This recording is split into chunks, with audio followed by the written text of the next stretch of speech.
হরে কৃষ্ণ, রাধে রাধে। আশা করি তোমরা সকলেই ভালো আছো। গোপুসোনার সংসারে তোমাদের সকলকে স্বাগত জানাই। আজ গুরু পূর্ণিমা। আষাঢ় মাসের শুক্লপক্ষে পূর্ণিমা তিথিতে এই গুরু পূর্ণিমা পালন করা হয়। আমার গুরুর চরণে আমি প্রণাম জানিয়ে আজকের ভিডিওটি শুরু করছি। বন্ধুরা, আজকে আমি তোমাদের সাথে শেয়ার করব গোপাল মা লক্ষ্মী গুরুদেবকে কি ভোগ নিবেদন করলাম। বাইরে প্রচণ্ড বৃষ্টি শুরু হয়েছে। সকাল সকাল বাজার গিয়ে ভোগ রান্নার জন্য যা যা লাগবে সমস্ত কিনে নিয়ে এলাম। আজকে আমি ভোগের জন্য বানাবো লুচি, সুজি, সিমুই আর আলু ভাজা, সঙ্গে মিষ্টি। তো বন্ধুরা, চলো ভোগ রান্না শুরু করে দিই। প্রথমে আমি কড়াইয়ের মধ্যে ঘি নিয়ে নেব। ঘিটা গরম হলে তারপর সুজি দেব। সুজিটা ভালো করে নাড়তে থাকবো।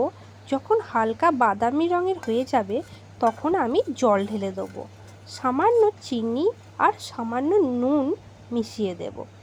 ভালো করে ফুটতে থাকলে তারপর যখন এটা একটু কমে আসবে তখন আমি এটাকে একটা পাত্রের মধ্যে ঢেলে নেব। তো বন্ধুরা দেখো, আমি থালার মধ্যে পুরো সুজিটা ঢেলে নিয়েছি। এবার এটা ঠান্ডা হতে দেবো। তারপর যখন ঠান্ডা হয়ে যাবে আমি পিস পিস করে কেটে নেব। তো এবার সিমুইটা বানিয়ে নেব, তাই কড়াইতে ঘি দিয়ে সিমুইটা ভেজে নিচ্ছি।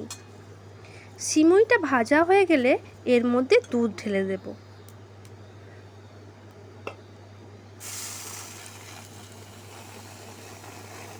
দুধটা ঢালা হয়ে গেলে ভালো করে ফুটতে দেব।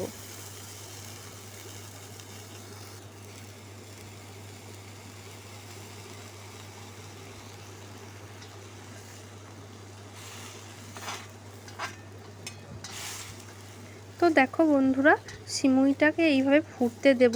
আর একটু দুধ মনে হচ্ছে লাগবে, তাই আরেকটু দুধ দিয়ে দেব।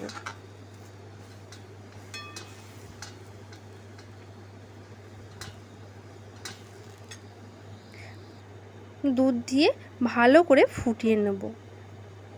ফুটতে ফুটতে যখন এটা কমে আসবে দেখো বাটির মধ্যে ঢেলে নেব। এরপর আমি লুচি বানাবো। তার জন্য ময়দা মেখে লেচি কেটে আমি বেলে রেখেছি। এখন লুচিগুলো আমি ভেজে নেব।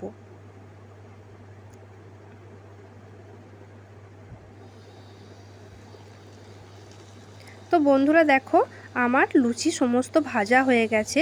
এখন আমি গোপুসোনা, গুরুদেব ও মা লক্ষ্মীকে ভোগ নিবেদন করব।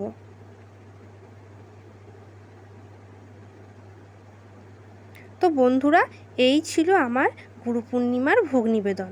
তোমাদের যদি ভিডিওটা ভালো লেগে থাকে তাহলে একটা লাইক, কমেন্ট ও অবশ্যই একটা সাবস্ক্রাইব করে দেবে।